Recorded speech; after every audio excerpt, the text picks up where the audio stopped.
Ok, o Salada Mista hoje vai conversar com uma figura conhecidíssima em Toledo, comerciante e que entra na vida política e entra com os dois pés, como se diz. Luiz Adalberto Beto Luniti Pagnussati, o Beto Luniti, popularmente conhecido. Hoje a gente procura trazer no Salada Mista um pouco mais de informação a respeito desse homem. Quem é Beto Luniti? Nasceu aqui, da onde veio, quais foram os seus desenvolvimentos como criança, adolescente, ambiente familiar, pré-adolescência e como entra como empresário e depois entra no mundo da política. Então a gente vai fazer um bate-papo bem agradável para conhecer um pouco mais da vida de Beto Luniti. Beto, quero agradecer você pela presença no nosso podcast e abrir a caixa realmente para falar de tudo. Tá bom. Edil, é uma satisfação estar aqui no Salada Mista, agradeço o teu convite. Quero cumprimentar todos que nos assistem e também ao Marcos, que contribuir contigo aqui. E dizer que estamos abertos a contar tudo aquilo que você e as pessoas que acompanham o Salada Mista queiram saber. Beto Luniti, nasceu em Carazinho. Como é que é essa Carazinho. tua história com Toledo? Então, tu veja só, eu sou de uma família de 10 irmãos. 10 irmãos? 10 irmãos, sou mais novo. Meu pai é oriundo de Soledade. Os meus irmãos, a maioria, nasceram em Espumoso. De Espumoso, meu pai tinha um hotel, vendeu esse hotel e foi para Carazinho abrir uma bodega, né? Que já tinha, no ano 45, quando casou com a minha mãe, eles já tinham na beira da faixa lá, uma bodega, e que o velho era caminhoneiro, comprava as coisas, fazia o escambo, banha, galinha, sabe aquele troço das antigas. E aí veio para Espumoso, teve 9 irmãos, 9 filhos, e aí eu vim para Carazinho, o único que nasceu em Carazinho fui eu. Em 64 nasci lá, e de lá, em 71, meu pai decidiu vir para o Paraná. Mas nos anos 69, por que ele decidiu?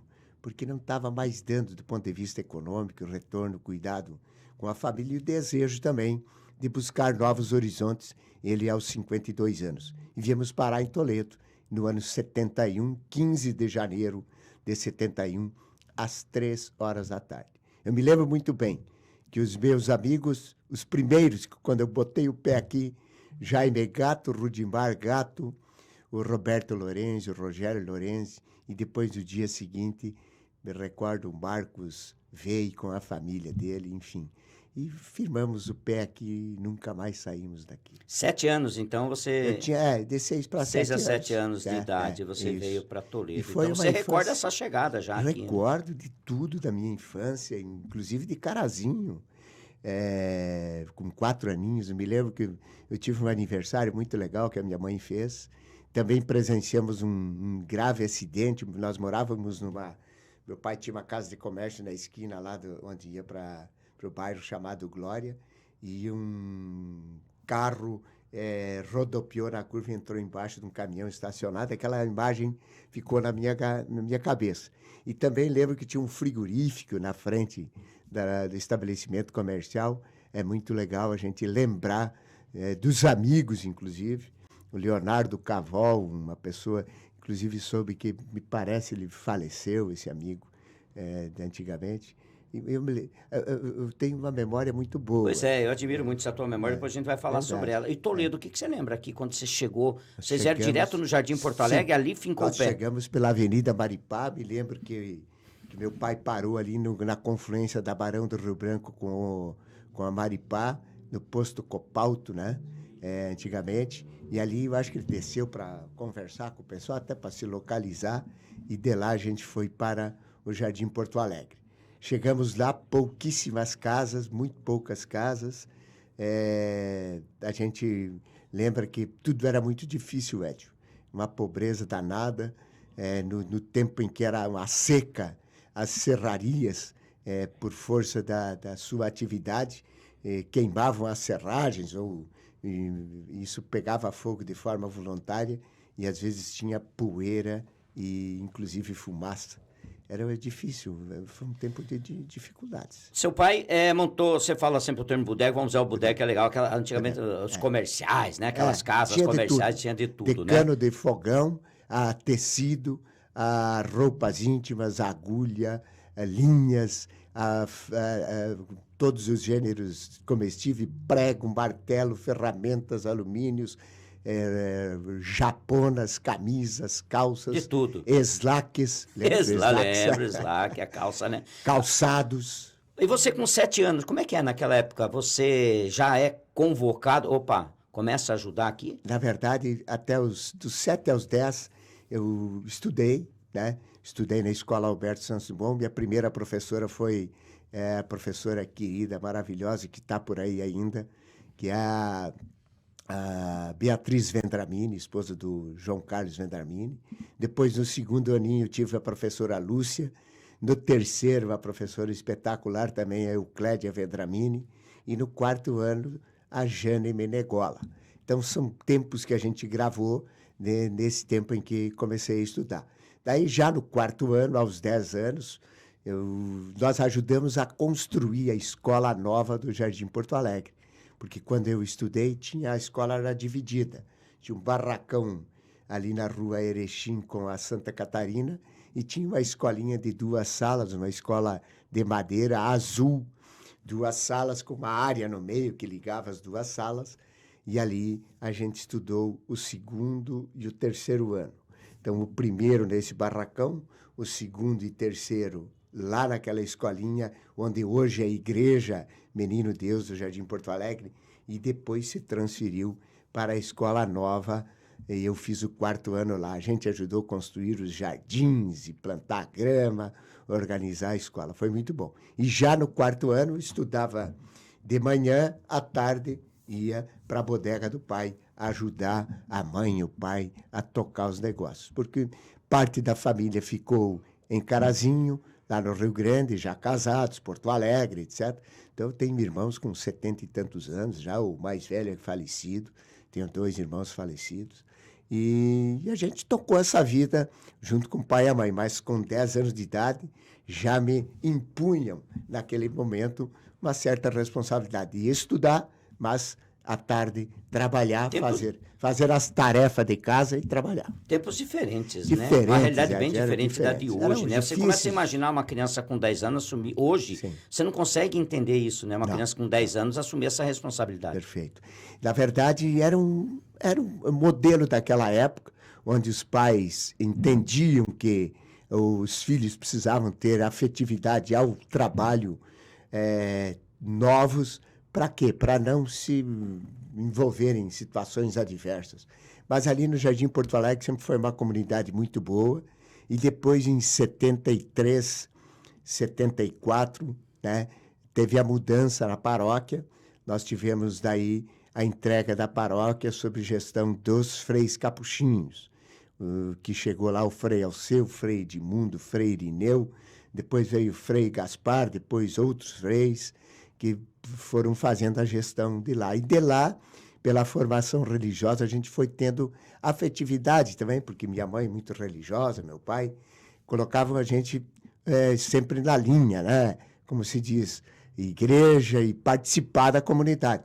Quando não tinha o que fazer na bodega, a minha mãe dizia, vai lá ajudar os freis a implantar o seminário, plantar flor, capinar, etc. A gente ia lá e começou a pegar essa afetividade e as coisas da igreja, da religião, mas especialmente a filosofia dos frades menores franciscanos, que nos ensinaram que, dentro da perspectiva existencial, o importante é você ajudar irmãos, e eles têm voto de pobreza, eles vivem daquilo que a comunidade oferece. E isso foi muito importante para a minha formação. Você entrou, na época, se não me falha a memória, era Jubom? Juja. O Juja, desculpa. Juja, mas Juja, aí, né? Um pouquinho mais tarde. Mais tarde também criança, você já fazia parte, né? Mas já adolescente entrei no Juja. E uma coisa interessante, toda essa proximidade que tinha de trabalho com os amigos e tal, chegou um momento na minha vida que eu achei que ia ser padre, porque frequentava em demasia o seminário e também durante um tempo, o ano todo, a gente frequentou as missas diárias lá. E aquilo foi crescendo uma vontade. Depois sumiu e eu não virei padre, virei bodegueiro.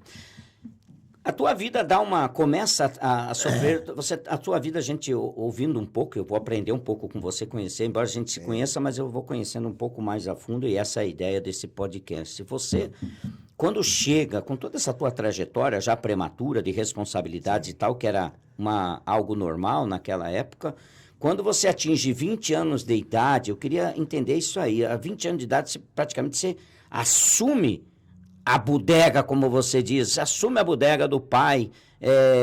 Eu não sei por que nesse momento, porque o pai, estava cansado já, ou chegou a hora de você impor aquilo que você tinha aprendido? Foi uma construção de confiança com o pai e a mãe. A verdade, não foi fácil, 10 aninhos de idade, trabalhar, cara. A gente fugia para brincar e aí voltava, apanhava. Era... você também foi desse? Eu fiz muito disso também. Então, assim, daqui a pouco sumia e ia jogar bola. Chegava quase tarde da noite e aí não tinha outro jeito. Era cinta. Era laço mesmo. Era o psicólogo que estava atrás da porta lá esperando você. E aí, depois, aos 12 anos, peguei o gosto pelas coisas e me afundei no sentido de trabalhar. Então, me formei no 4º ano na Albert Santos Dumont e a gente começou a ir no Dario Veloso. A Parigot de Souza era sem asfalto, era um sacrifício, era frio, barro, chuva, não tinha jeito. E eu tinha uns amigos, o Augustinho Ruecker, que hoje é produtor de Alevinos, o José Ruecker, o Davi, e tinha o Orlando Henkenmeier com o Vilmar, que engraçado, eles passavam lá em casa, era 5h15 para 6 da manhã, para a gente ir para o Dario Veloso. E chegava ali no Dario Veloso, se atracava no futebol, num campo de chão lá, antes da aula. E essa foi uma história importante, estudei no Dario Veloso. E depois, então, estudava pela manhã, à tarde, trabalhar à noite, e servir cachaça no balcão até 8, 9 da noite. Mas quando tem uma lembrança importante, no inverno, especialmente, quando chovia, a bodega enchia de clientes. Porque meu pai tinha de tudo. Acolchoados, cobertores e coisa de qualidade. Eram japonas. E o pessoal do interior vinha comprar ali, né? E nesses dias que choviam e eram frios, a gente vendia muito. E, na verdade, eu fui pegando a confiança do velho. Ele nunca me pagou nada.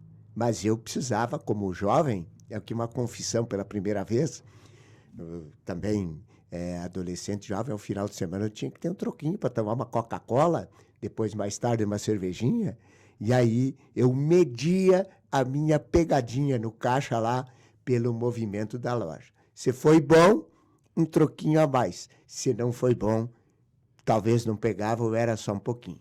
Então, a gente foi se adequando a uma filosofia de confiança que aos 15 anos, já 16, eu comecei a tomar as rédeas da coisa. O pai ia para São Paulo, para Cascavel com a mãe fazer compras. Ele comprava caminhões de camisas, cara. Camisas Guararapes. Quando vinha o viajante, e a gente vendia coisa de qualidade. Era uma bodega de bairro, mas sempre foi de muita qualidade. Era um atacadão, né? Vamos dizer assim, né? Tinha de tudo. O que você imaginar tinha. O pessoal vai lembrar. Em 74 chegou a família Trento, vindo de Irati, né? E eles abriram aquele grande armazénzão ali na Maripá, esquina com a Piratini. Logo abaixo tinha os Pisato, também no mesmo modelão. Na Barão do Rio Branco tinha o Celante. Lembra do Celante? Um pouco antes do posto ali, que hoje é o posto BR, exatamente na confluência da J. Muraro com a Barão do Rio Branco. Também tinha uma casa de comércio forte. Depois tinha o Asman ali na Industrial, na frente do teatro. Depois, no interior, tinha, inclusive, o pai do próprio Ascânio era bodegueiro em outros locais. Então, foi um tempo de conexões com este mundo comercial que me levou, aos 20 anos, querer ter o meu negócio. Anos 80, como é que você entra no mercado? Como é que surge, nasce um supermercado que o nome até hoje ainda, às vezes o cara vai falar supermercado, por localização, falar no Lunite, o cara fala Certo. errado.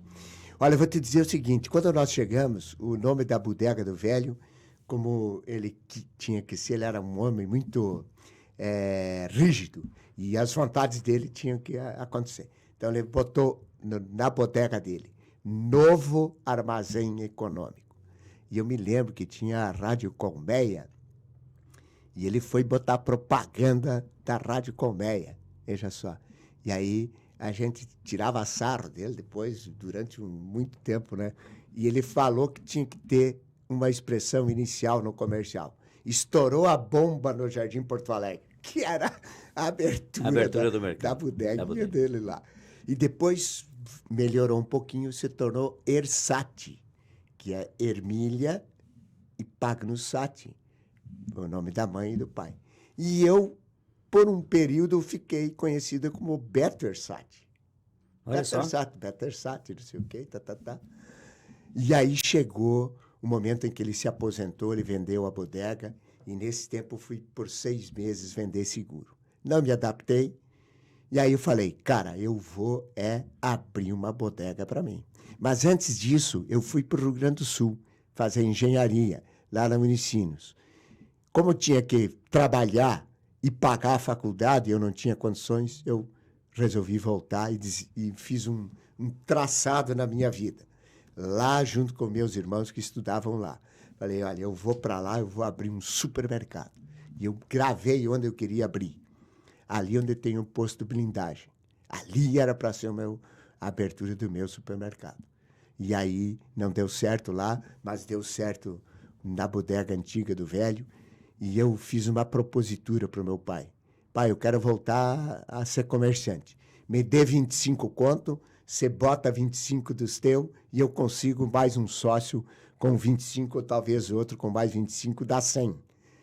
100 mil cruzeiros na época, né? E aí o velho... Era bastante dinheiro. Era bastante grana. Opa. Ele me deu os 25, botou os 25, convenci o Rubenir Rota a botar 25 e pedi para ele conversar com o pai dele para ter 25 do pai dele. O pai dele achou uma loucura, caiu fora. No dia seguinte, a nossa conversa, eu disse, Benir, se tu não vai, eu abro com meu pai. Aí o Benir falou, não, estamos juntos. E acabamos abrindo, então, o Lunite. Mas para botar o nome dessa empresa não foi fácil. Como vamos fazer, nome e tal, nome certo e tal, não. Então vamos lá, vamos juntar os nomes aí, como vocês fizeram com o Ersati, lá teu pai. Então vamos. Então Luiz, que é meu nome, Benir, que é N-I do Benir, e T-I do Pagnussati, do meu pai. Os 3 sócios tiveram as letras dos seus nomes adequadas ao Lunite. Muita gente acha que é um sobrenome. Não, é o nome de uma empresa. Foi uma junção. Que depois se tornou. E aí eu depois fiquei conhecido como Beto Lunite. Ninguém sabia quem era o Luiz Adalberto Pagnussati. Tanto que ele levou a uma decisão pessoal de incluir o meu nome numa ação judicial que propus para botar Beto Lunite. Na verdade, eu queria suprimir os nomes e botar Beto Lunite Pagnussati só. Não pode suprimir, você só pode acrescentar. Você pode alterar o seu nome? Pode alterar. Se você não está contente com o seu nome, ou você é conhecido pelo seu apelido, desde que ele seja adequado, você pode entrar na justiça e propor, mas tem que provar que o seu nome é conhecido pelo teu apelido. E por isso botei Beto Lunite. E ficou. E hoje é nome registrado na carteira de identidade, em todos os meus documentos, passaporte. Inclusive tivemos que mudar certidão de nascimento dos meus filhos. Tempos atrás nasceu a minha netinha em Curitiba e a minha filha não tinha feito alteração documental. Travou o registro de nascimento da neta. Tivemos que acelerar, ajeitar os documentos da minha filha para registrar a neta. Por quê? Porque Luiz Adalberto Pagnussati não existe mais. É um nome que surgiu de novo, com o mesmo CPF, com o mesmo RG, com tudo, mas que é nome agora. E tive que mudar todos os contratos sociais da minha empresa. Meus documentos tiveram que ser alterados todos. É uma história interessante essa. Falando em história, a história do Lunite. Hoje não existe mais esse Não, supermercado. isso. Quantos anos esse supermercado? 35 anos. 35 anos 35. de existência. É uma história, um aprendizado. Né? Muito, muito. Um aprendizado bom e eu sempre valorizo. Apesar de uma compreensão diferente do meu ex-sócio Benino Rota, tenho uma admiração muito forte por ele e agradeço a confiança que ele teve na gente durante 19 anos. De 19 anos para frente, a gente fez uma gestão pela família Panhussati, que daí entrou lá atrás, já nos anos 90, meu irmão, como sócio, e aí o Benir teve essa compreensão. Então, nos anos 90, na época que bloqueou a poupança, lá da Zélia Cardoso de Mello. Collor. O Collor, exatamente. E foi um dia que marcou a minha vida, inclusive.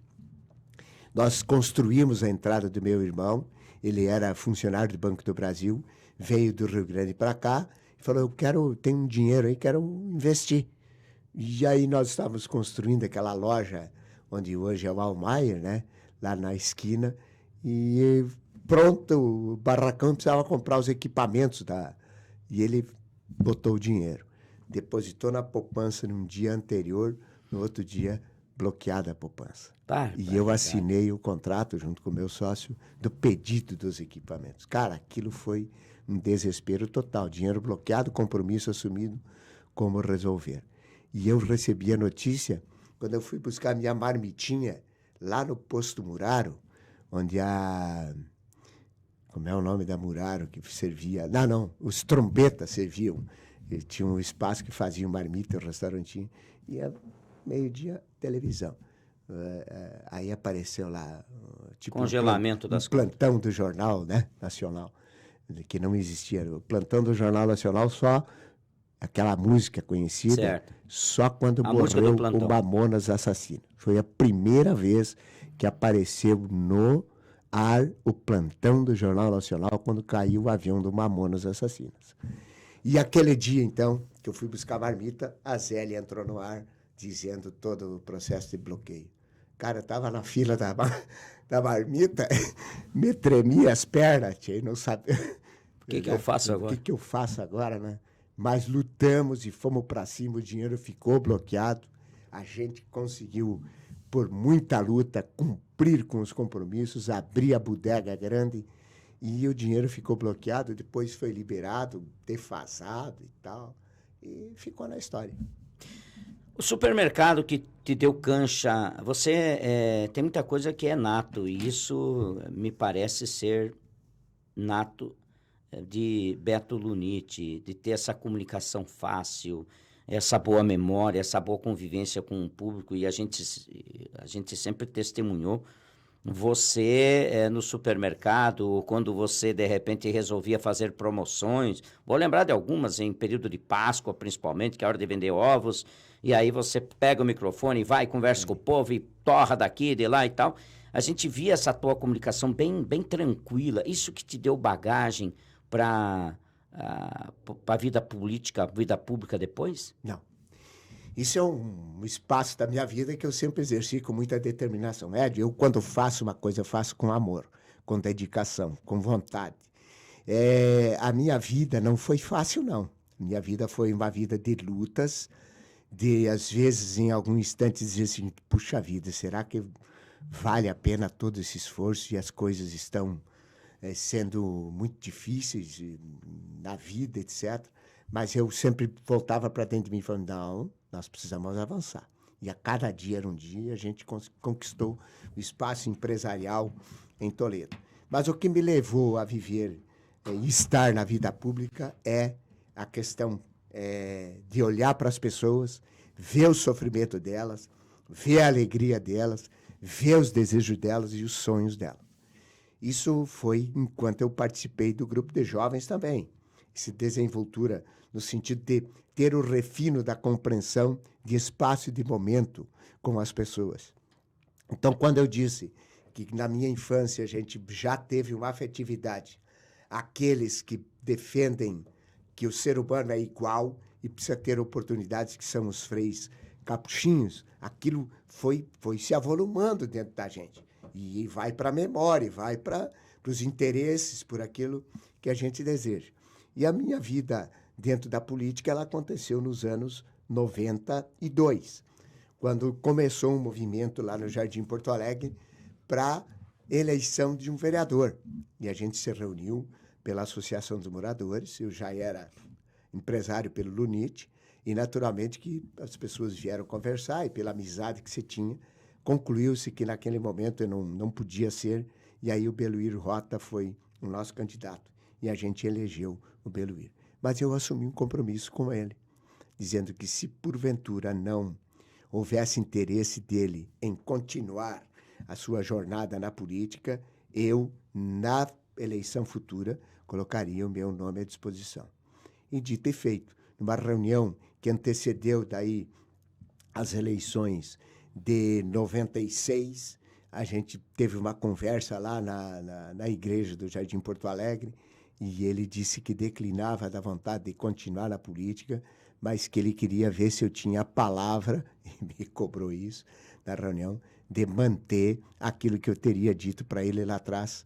E eu levantei, fui lá na frente e assumi o meu compromisso de entrar na vida política. Se eu tivesse dito não e não cumprido a minha palavra, hoje eu seria talvez um dos homens mais ricos de Toledo, porque eu sou cara de trabalhar, de me dedicar.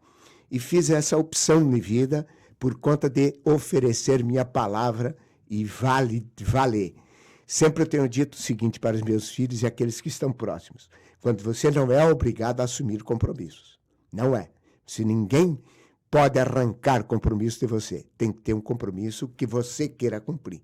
Mas quando tu assumir, tem que cumprir, mesmo que isso te custe muito dinheiro. E você precisa cumprir. E eu fiz isso. E de lá para cá, não saí mais do escopo da disputa política, porque isso está impregnado na minha pessoa. E tanto que hoje eu me dedico 100% como prefeito e sou um prefeito feliz. Eu vou voltar daqui a pouco na política, mas tem uma pergunta que as pessoas fazem. Por que o Lunite fechou? Uma história de 35 anos. O que aconteceu? A política interferiu na vida desse empreendimento? Em algum instante pode ser que sim, eu não tenho esta certeza. Porém é o seguinte, nós fizemos uma opção em fazer uma grande obra para marcar, evidentemente, a história do Lunite e continuar pelo meu filho, que eu tenho confiança plena, total e absoluta e tem competência. Porém, o que foi oferecido de orçamento, à época pela construtora, que foi tratado e contratado, foi um orçamento muito abaixo da realidade. Pelo orçamento oferecido, a empresa teria capacidade financeira própria para tocar. Aí, depois, evidentemente, para não descapitalizar, foi feito um empréstimo no limite em que necessário era, e daqui a pouco faltou recurso. E a gente teve duras penas para concluir essa obra e botar em funcionamento. Mas estava andando bem. E chegou um momento que eu disse para o meu filho: filho, eu acho que chegou a hora então de a gente se desfazer do negócio. Chegou nesse tempo, fizemos uma boa história, a gente não tem que ter qualquer tipo de ressentimento, tudo que foi construído foi muito positivo. Passaram por lá, eu falo 5, 6, 7 mil pessoas, eu não consigo encontrar alguém que não gostasse de ter trabalhado no Lunite. Foi uma escola de formação de profissionais, tanto que temos vários profissionais que tiveram conosco, que estão trabalhando, já se aposentaram nas lojas hoje, que são do setor do município de Toledo. Então, a gente resolveu deixar a atividade, foi vendido ela, e aí, hoje, o meu filho toca a vida dele. De onde sai esse gosto forte? Antes eu achei até que pudesse ter relação, te perguntei mais ou menos antes nessa linha, falei, pô, convivência, mercado, pessoas, aquela coisa. De onde sai esse gosto? Você tem uma paixão pela política. Tenho, e paguei um preço muito forte, inclusive com meus filhos, especialmente com a minha filha. Lembra, Edio, no momento em que a política em Toledo era uma política que tinha movimentos que não são adequados àquelas pessoas que são sérias. falavam coisas ruins da minha pessoa, e isso afetou a vida dela dentro do colégio. Ela sofria bullying dentro do colégio. E chegou um momento, me lembro bem, em 2011, quando eu decidi de novo disputar a prefeitura, ela falou, bom, já tinha idade, estava fazendo faculdade aqui, falou, o senhor decidiu ser candidato de novo. Então, eu estou indo embora, vou para Curitiba, vou para lá na casa da prima, e de lá vou achar um apartamento, vou transferir minha universidade e vou morar para lá. E foi embora, nunca mais voltou. Hoje está lá, casada, com uma filha maravilhosa, que é a Nina. E é importante que a gente reflita nesse sentido. Por quê? Porque a política tem um custo, viu, Edson? Muito grande. Meu filho também sofre até hoje todas as questões que envolvem a política. E ele até não é muito participativo, porque ele não que ele não gosta, ele gosta, respeita as minhas decisões, as minhas vontades, ele sofre calado às vezes, mas está adequado àquilo que hoje é a realidade da minha vida. Então, eu busco energia, quero estar dentro desse contexto de contribuir com o nosso município do ponto de vista econômico, especialmente no sentido de produzir riquezas para pessoas, para o nosso município, geração de emprego, boa qualidade de vida, escola de qualidade, saúde de qualidade, uma assistência social com dignidade, a segurança alimentar precisa ser digna, tem que ter qualidade, por isso avançamos bastante, tem que ter esporte que as pessoas possam se divertir, tem que ter espaços de lazer, tem que ter mobilidade urbana adequada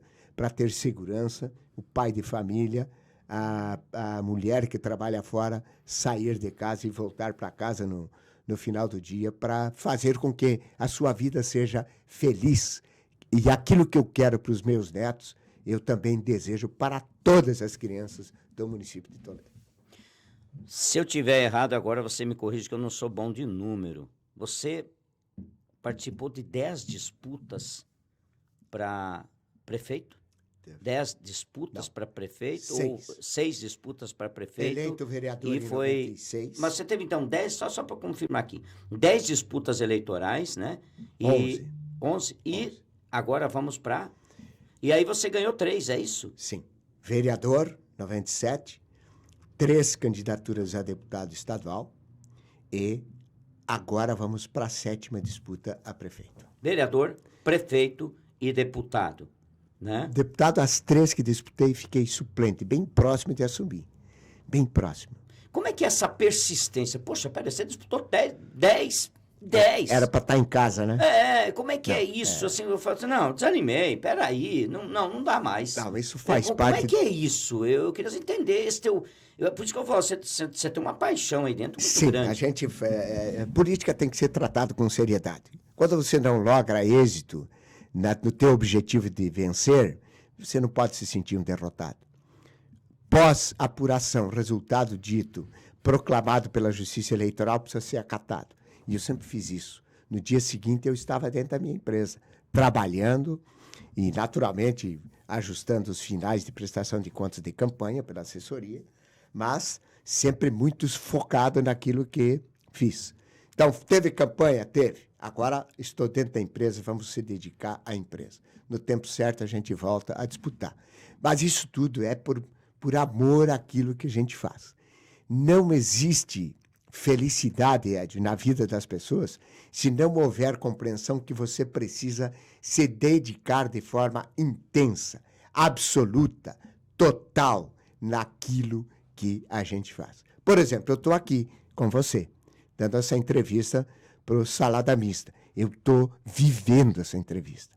Eu não tenho outras coisas ao meu entorno a não ser atender essa demanda da entrevista, te responder e dizer quão feliz estou por estar aqui. Por quê? Porque eu tenho uma coisa muito forte dentro de mim. Eu tenho muita fé, eu tenho vontade sempre de ajudar pessoas. Me prejudico, inclusive, com a saúde, de forma individual, em buscar esse contexto de dizer, não, vai para frente, eu fico e tu toca adiante. Então, é isso. Não tem nada de outras coisas. Tem vontade de querer fazer, com seriedade, desinteressado de interesses particulares. Eu não tenho qualquer interesse particular meu que me leve a ser prefeito. A única coisa que eu tenho para ser prefeito é dizer o seguinte: exercício da minha função como prefeito, com dedicação, com amor, com responsabilidade, que me coloca esta condição de hoje termos uma gestão eficiente, eficaz e com efetividade. Eu fico lembrando da política que você, em determinados momentos, você fazia o outro lado contra um time poderoso. Duílio, Dirceu, Schiavinato, Derli. Sim. Como é que é isso? Não é fácil, é muito difícil, mas tem que ter persistência. Eu me lembro muito bem que a minha primeira disputa a prefeito, no ano 2000, foi uma decisão que eu tomei em decorrência de ninguém querer disputar a eleição com o Derli. Porque ele fez uma excelente gestão, assim como nós estamos fazendo agora, e eu fui disputar essa eleição. O Ficanha foi meu vice-prefeito, naquela época candidato. E a gente foi para a disputa, uma bela disputa, e eu visitei esse Toledo de porta em porta, Edio, a pezito, do Maracanã ao Jardim Porto Alegre. 18 mil votos nós conquistamos. Derli fez 30 e poucos. Nós fizemos 33% dos votos, não me lembro. Foi uma diferença pequena diante daquilo que era o gigantismo do grupo que estava governando. E que ficaram por longo período, 16 anos. Né? Eles fizeram uma gestão interessante. O Schiavinato foi um excelente prefeito também. Porém, dentro da perspectiva daquilo que foi a persistência e aquilo que a gente desejou, nós vencemos as eleições do Schiavinato, né? E isso foi importante. O Pelanca foi meu vice, fizemos uma boa gestão, eu não fui entendido naquela, perdemos, mas eu não fiquei bravo com absolutamente ninguém. Se houve algum culpado naquela derrota, fui eu. E isso me serviu para me fazer uma reflexão, uma introspecção, voltar para dentro de mim, tanto nos aspectos comportamentais, ideológicos, quanto de formação e espiritualidade. Me aprofundei nisso, acho que estou diferente, eu me sinto melhor, me sinto cada vez mais feliz e faço ainda melhor aquilo que eu já fazia. Então, isso me deixa muito tranquilo em ir para uma nova disputa e oferecer aquilo que a gente tem junto com o nosso vice-prefeito, que é um cara que eu respeito, que eu gosto, que a gente entende que é um vice-prefeito que está fazendo um trabalho muito forte junto comigo. E a gente vai, então, para essa nova disputa com a pré-candidatura que será lançada, ou foi lançada dia 6 de junho. Teve um momento da política que você foi dado como morto. Acabou. Esse cara se acabou. Eu só não lembro o ano exatamente, mas foi teve... 2016. E aí você ressurge... Perdemos de lavada para o Lúcio. Foi 2016. 16. E aí, depois, você renasce. Na e vem verdade, forte. Olha só. Como é que é isso, hein? Porque você está dado como morto. Fala, esse aqui, Sim. Esquece, acabou. Eu vou lhe dizer o seguinte. Por isso que eu falo, né? As pessoas que estão à prática da boa política sempre são soldados dos partidos. E eu fui para ganhar. E fui candidato em 2018 a deputado estadual. E falei, quero ver como é que está o nosso o sentimento das pessoas em relação à minha pessoa, aquilo que a gente deseja. E foi surpreendente, Ed. Eu fui mais votado deputado local aqui no município de Toledo. De novo suplente. Então aquilo levantou cada vez mais uma vontade de a gente estar presente. E em 2020 eu estava organizando o MDB para eu ser candidato a vereador. Eu fui candidato a vereador. Eu saí da prefeitura, perdi a eleição, voltei para dentro da empresa que já tinha sido vendida, mas a gente ficou acertando contas e ajustando documentação. Não é fácil fechar uma empresa. Até hoje a gente está na peleia aí. E que é meu irmão que toca, e é tudo com eles. Então, assim, a gente quer dizer o seguinte, são períodos da vida da gente que são difíceis, mas eles são passageiros. Os momentos de felicidade passam e as dificuldades passam. E quando você está numa aura boa, você também tem que aproveitar. E a gente estava construindo, então, retomando o meu raciocínio aqui, o MDB para ser candidato a vereador. Aí formamos a chapa e daqui a pouco o pessoal falou, não, você tem que ser candidato a prefeito, pô, e tal.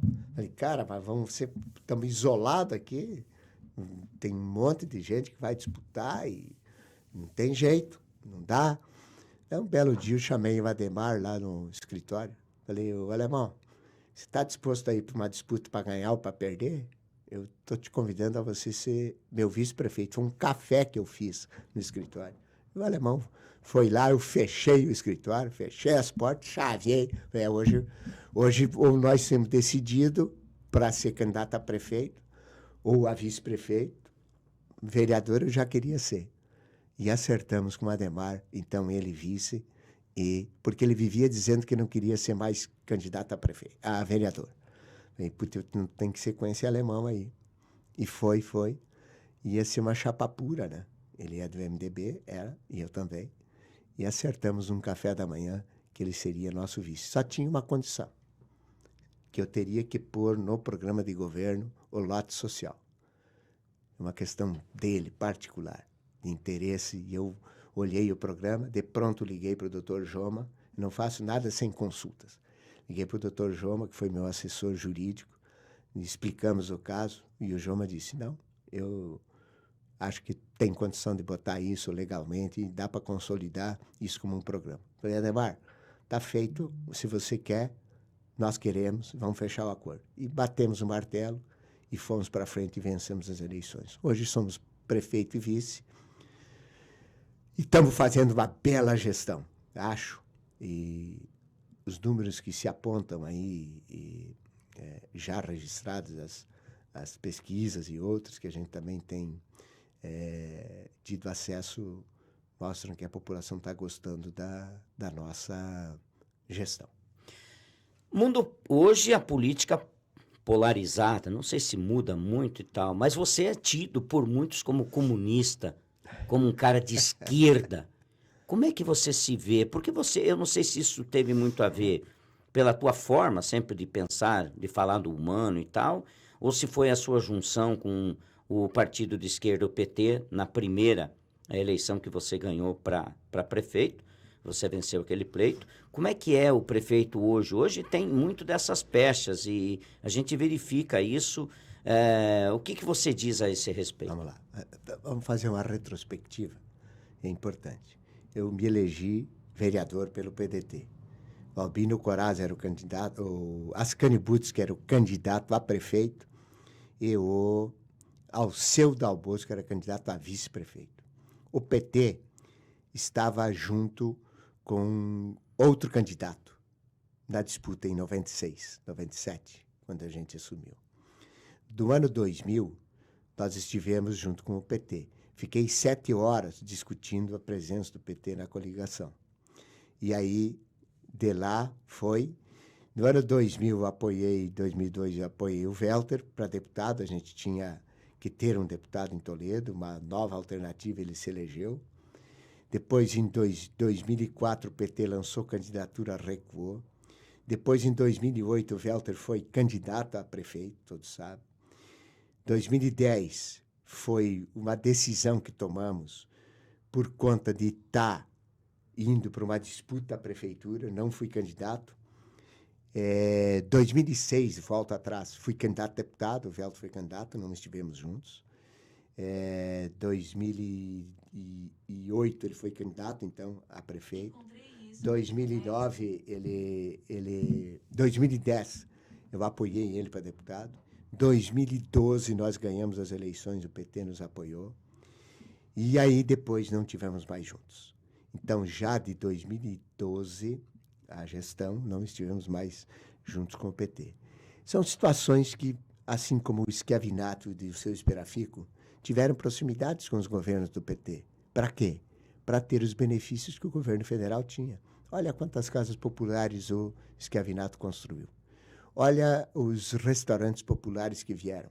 Olha os recursos do Hospital Regional para a construção. Olha outros tantos programas que foram feitos. A defesa do Schiavinato na eleição da Gleice para o Senado. Enfim, são coisas da política. E essa pecha, ou este carimbo que se tem, é um carimbo que se olha que está apagado, porque não temos mais esta ligação. Eles estão em campos diferentes, são pessoas distintas que trabalham, que têm seus pensamentos. Hoje eu estou num campo diferente, no centro da política, porque entendo que é possível a gente fazer política também sem radicalismo. E como disse, a eleição que eu perdi em 2017 serviu para a gente refletir barbaridade e fazer uma introspecção naquilo que a gente se equivocou e aquilo que a gente se propunha ser melhor. Hoje, todas as pessoas estão vendo o quão importante foi a gente voltar para governar, para fazer aquilo que estamos fazendo. Então, eu não me sinto em nenhum momento arranhado com foto do Lula, bandeira da Dilma, absolutamente. São coisas da política, porque a diplomacia precisa persistir. O posicionamento chamado republicano, do ponto de vista de dar atenção a todas as pessoas, a todos aqueles que trazem recursos para o município, sempre foi o meu perfil. Não será diferente. Mas hoje está muito definido em que campo eu estou. Eu defendo a economia, o fortalecimento dela, a presença do Estado naquilo que é necessário e pegar todos esses recursos que a economia produz para colocar a serviço de políticas públicas claras, definidas, decentes, que tragam efetivamente o crescimento das pessoas. Olha só, a história do município, o maior IDEB do município na educação, investimentos grandes que fizemos, com todo o esforço que foi feito com a comunidade de ter a economia forte e crescendo. Olha o que estamos fazendo na saúde, olha o que estamos fazendo no esporte, olha o que estamos fazendo na assistência social, olha o que estamos fazendo na política do idoso, da criança, da juventude, para a pessoa com deficiência. Nós somos o único município que tem uma central de Libras, onde há inclusão. Então, todo esse processo me leva a dizer o seguinte: economia forte, políticas públicas que são necessárias, onde o Estado tem que estar acontecendo com extrema qualidade. Olha a cidade como está, bonita, bem cuidada, e é isso que a gente está fazendo. Você tem uma coisa que eu tenho que falar, do que eu penso aqui, que diz respeito à tua postura da pacificação, não sei se seria esse o termo, da política. Tem usado esse termo, inclusive. Você tem usado esse termo? Me desculpe, mas eu nem me atentei, mas é o termo que me veio na mente agora aqui. De não perder tempo com briguinha, com baixaria. Você disse isso lá no começo da entrevista. Sim. E eu admiro muito isso, porque eu entendo de que isso faz com que o político, muitas vezes, ele perca tempo com coisas que não vão trazer nada de positivo para a população. Sim. E nessa linha de raciocínio, uma coisa que me chamou muito a atenção sobre você foi, algum tempo atrás, quando em vida, você, não sei se sentou, conversou, telefonou com o deputado Schiavinato e disse: negão, vamos para a boa política, vamos fazer coisa boa, vamos parar com briga. Como é que foi isso aí? Foi verdade.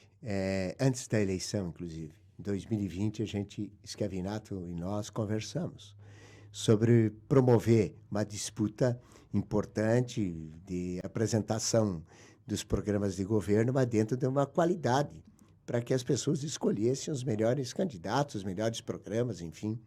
E, de fato, isso aconteceu. Tanto é verdade que, em 2020, toda a nossa campanha, se tu pegar qualquer gravação, qualquer reunião, qualquer espaço, você não vai achar uma vírgula que a gente tenha falado ou criticado a gestão do Lúcio de 2017 a 2020. Não houve isso. Por quê? Porque eu penso que para a gente vencer algo, não preciso desconstruir ninguém. Claro, quando tem que falar coisas que precisam ser faladas, a gente até gosta e quer. E nós estamos trabalhando nesse sentido, nesta gestão, inclusive. Não há nada que possa, de que a gente ter dito, de desconstrução de quem quer que seja. Por que eu penso assim?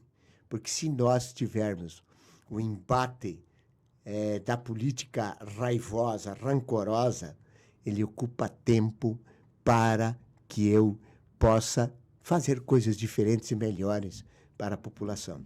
Então, adotei essa postura. De novo, um Beto diferente que se reconstruiu de 17 a 20 na sua particularidade, na sua individualidade, no seu sofrimento pessoal, mas nas suas alegrias pessoais e naquilo que se aprofundou em estudos, inclusive, do ponto de vista religioso. E eu vivo hoje aquilo que eu tenho fé. Se eu quero efetivamente transformar o território onde moro, eu preciso ter sacrifícios. Eu preciso dominar o urso que está dentro de mim, para que não seja esse urso exacerbado para falar mal de quem quer que seja.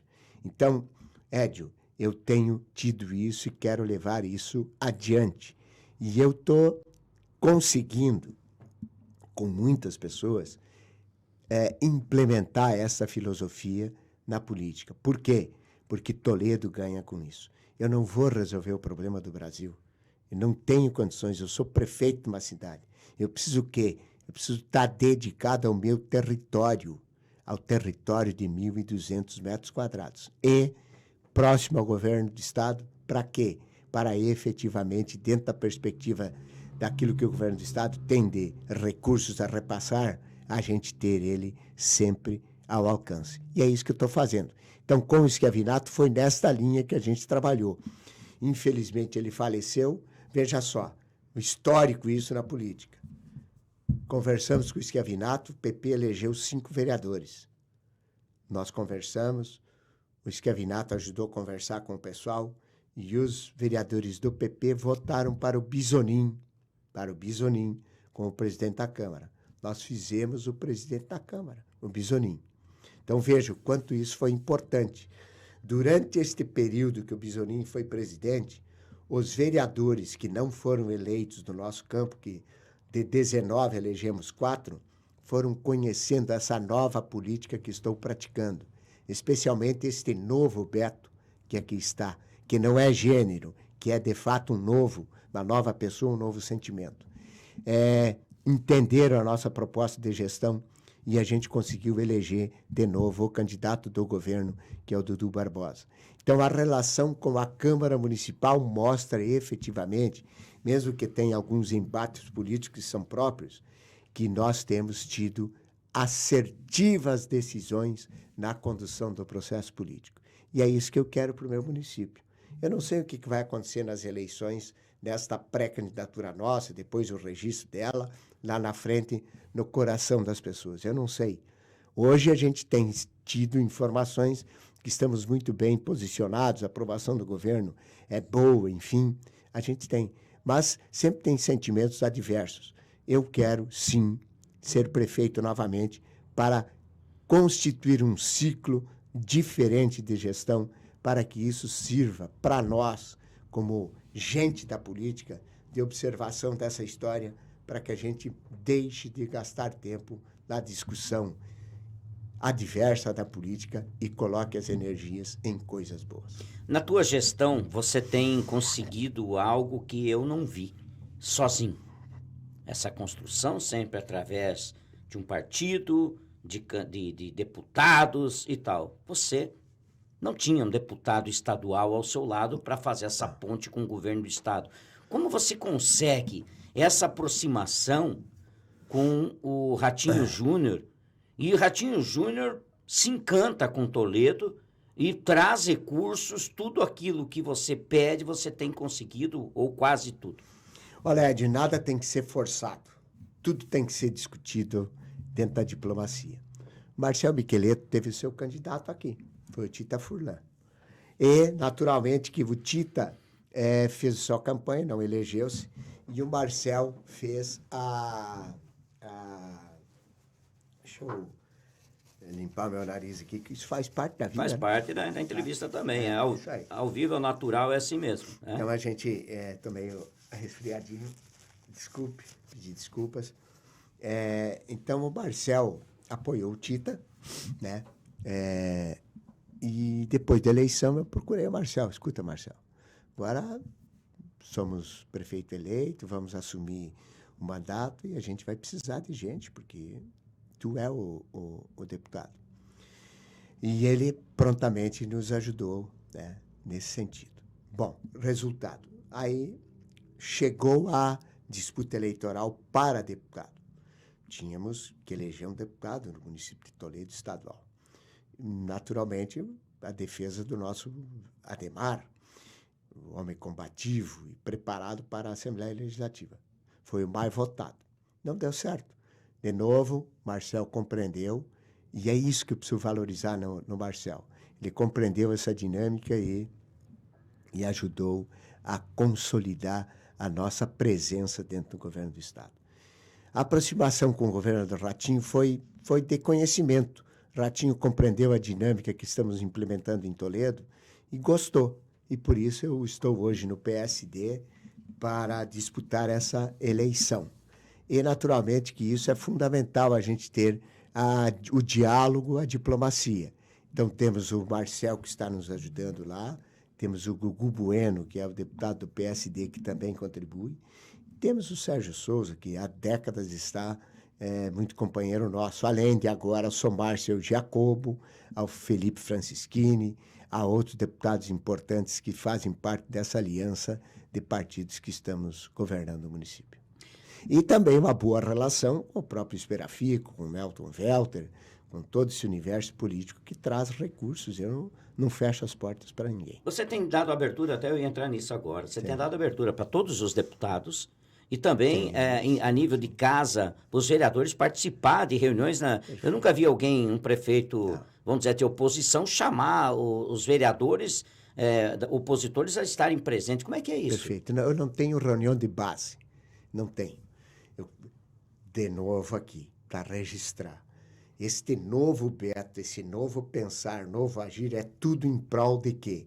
De fazer o melhor para pessoas. Como é que você faz o melhor para pessoas? A tua vontade pessoal, o teu interesse pessoal, tem que deixar de lado. E eu consegui construir isso dentro de mim no sentido seguinte: nós precisamos incluir as pessoas que decidem no processo de gestão. Por isso, toda segunda-feira, temos reuniões com todos os vereadores. Os 19 são convidados com suas assessorias, mas muitos não vão. É uma opção. Outros vão uma vez, outra vez, mas está lá. Toda segunda-feira, 10 da manhã, após a reunião dos secretários, eu tenho as reuniões com os vereadores. Excepcionalmente, quando surge alguma agenda em Curitiba, viagens, ou até alguma situação de saúde da gente, porque ninguém é de ferro, né? É cancelada a reunião. Mas eu tenho isso por mim. E tem ajudado muito, velho. Muito, muito, muito. Das explicações do governo em relação aos projetos de lei que a gente manda, em ouvir as próprias demandas dos vereadores, no sentido da transparência total e absoluta dessa relação legislativa, a Câmara, Prefeitura. E quem ganha com isso? Não somos nós que estamos ali, prefeito, vice-prefeito, vereadores. Quem ganha com isso é a população. Olha só o que vai estar sendo discutido agora, nesses dias aí pela frente. A decisão da tarifa do transporte coletivo. Nós fizemos a licitação do novo transporte coletivo e a Câmara vai decidir. Se a Câmara quer manter os R$ 3,50, se a Câmara entende que tem que ser maior a tarifa, ela vai decidir. Eu tenho buscado convencimento em cada reunião que faço daquilo que nós podemos ser protagonistas. O recurso está reservado para até o final do ano fazer os aportes para manter a tarifa R$ 3,50. Será o maior transporte coletivo do Brasil com a menor tarifa do Paraná. A Câmara vai decidir. Eu quero. Se eles quiserem, quem ganha é o povo. Com toda essa história tua, que a gente foi elencando aqui, você chega num patamar, assume a MOP também, a Associação dos Municípios do Oeste do Paraná, se notabiliza mais, com mais uma liderança local, regional. Você é hoje um cara mais maduro, eu estou falando do meu sentimento, que o que eu penso sobre você, me parece um cara bem mais maduro, ponderado, experiente, tombo alto e baixo, isso melhora a gente como ser humano, como pessoa, como gestor público também, os acertos e desacertos. Você se considera hoje uma nova liderança no oeste do Paraná, uma liderança forte em Toledo? Quem tem que ver isso não sou eu, é a população. O que eu posso dizer é que eu estou preparado e estou com muita energia para fazer bem e melhor, com dedicação plena e absoluta do meu tempo para as questões que envolvem estar na política. Então, tenho muita clareza disso, que estar na política é o tempo todo nela. Quem decide se eu sou liderança ou não é a população, através da sua manifestação e o seu interesse que eu permaneça ou saia da política. Então, a vivência de uma liderança depende da compreensão daqueles que estão escolhendo os seus líderes. Se, de fato, as pessoas olham para mim e me veem como líder e fazem com que eu permaneça na política, aí sim eu preciso dizer, sem falsa modéstia, que me torno sim uma liderança. Você chegou ao ponto, voltando um pouquinho aqui à questão de governo do Estado, você chegou ao ponto de mudar um partido tradicional, que você sempre fez parte, 20 anos no MDB, e vai para o partido do Ratinho, PSD. Por quê? Um novo pensar, um novo agir, uma nova condição de olhar o todo da política e verificar que, evidentemente, a história que construí dentro do MDB, uma história bonita e, efetivamente, daquilo que a gente quer e deseja. E o MDB me deu guarida para a gente transpor essa barreira e estar no partido do governador. Isso está sendo bom, vai ser melhor ainda para Toledo e nós vamos construir bons resultados para o futuro. Uma coisa que eu vi assim e senti de coração do próprio governo Ratinho Júnior numa das últimas estadas dele aqui, que foi, Marcos, que foi você ser elogiado nos seus programas, no trabalho, na condição que você, da forma como você conduz Toledo. Olha, a gente fica conhecido por algumas coisas, né? A gente fica conhecido, por exemplo, eu quando vou para o palácio, alguma secretaria, tá chegando o prefeito da educação, né? Porque a gente fala muito em educação. Por que eu falo bastante em educação? Porque é através dela que a gente cresce pessoas, que você diminui desigualdades, que você dá formação, que você cresce a economia. Então, isso tudo não é só a formação da educação por aquilo que o município é responsável. É a academia, são outros espaços de pesquisa que a gente defende. Então, esta proximidade com o governo é isso, é esse conhecimento que ele teve daquilo que a gente tem, daquilo que a gente faz e daquilo que a gente deseja. E, claro, hoje, os governadores do Brasil, eles fazem os acompanhamentos por seus agentes políticos e por coleta de informações científicas de pesquisa, como está a gestão de cada prefeito. E o governador certamente tem recebido essas informações ou por seus agentes políticos ou por aquilo que são os números eficientes de pesquisas que são feitas. Se eu te perguntasse na lata, você está satisfeito com a tua gestão, com a forma como está sendo conduzida a prefeitura e os resultados? Estou feliz, não estou satisfeito, porque se eu estivesse satisfeito, tudo teria que estar 100%. A gente sempre tem o que melhorar. A vida da cidade, ela é orgânica, a cidade é viva, ela tem os movimentos, tem os dias, tem os momentos, e a gente tem que estar muito atento a isso. E tem que estar muito presente a isso. Por isso eu sempre cobro do meu time. E tenho reunião semanal com os nossos secretários. Os nossos secretários, eles sabem do posicionamento meu, do nosso vice-prefeito, que a gente quer sempre o melhor. A gente não se contenta a tirar só um pouco do suco da laranja, mas a gente quer tirar todo o suco da laranja e utilizar esse suco para efetivamente alimentar toda essa estrutura, estou falando aqui na linguagem figurada, estrutura de governo. Não pode ter falhas, e quando tem, nós temos que corrigir, e quando não conseguimos corrigir, temos que ter a humildade de dizer, olha, nesse momento não dá, gosto de fazer tudo ao mesmo tempo, quero fazer, mas não tenho condições. Então, a comunicação com as pessoas precisa existir. Então, eu não estou satisfeito, porque se estivesse, estaria tudo mil maravilhas. E esse não estar satisfeito me dá mais energia para querer fazer e atingir o melhor. Eu estou fazendo a maior licitação de limpeza pública que Toledo já viu. Nós vamos e quero transformar o município de Toledo, do ponto de vista de limpeza pública, aquilo que a gente vê em grandes centros brasileiros. É um grande desafio. São as questões que envolvem decisões do gabinete para melhorar o ambiente e a vida de pessoas. Olha aqui, Edio. No Brasil não tem ninguém que recolha sofá, guarda-roupa na porta de casa. Nós agora vamos recolher, para os próximos dias, restos de construção civil do pequeno gerador. O porta a porta, que é o recolhimento do reciclável, está 100% no perímetro urbano da sede do município.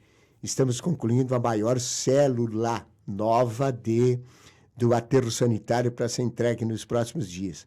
E já marquei uma reunião com o promotor do meio ambiente, porque estou muito contente em querer mostrar os resultados a ele. Eu assumi compromissos com ele quando eu fui pela primeira vez, lá em 2021, conversar com ele. Hoje vamos entregar um setor de meio ambiente, de condução e avanço de resíduos sólidos, resíduos do município, muito diferente daquilo que eu encontrei. E ainda mais, com pesquisa científica das regiões que são recolhidos os descartes e os lixos. Então, eu foquei nessa resposta aqui, nesse setor de política pública, para mostrar a gente tem eficiência em todos os setores. Precisa corrigir muita coisa? Claro que sim, sempre tem que corrigir, mas a gente está disposto a fazê-lo. Estamos entrando na reta final dessa entrevista e eu vou te fazer algumas perguntas curtas aí. Certo. O Beto se define hoje como centro, como esquerda ou como direita? Como centro. Como centro. É um governo de centro. O próprio PSD é um partido de centro.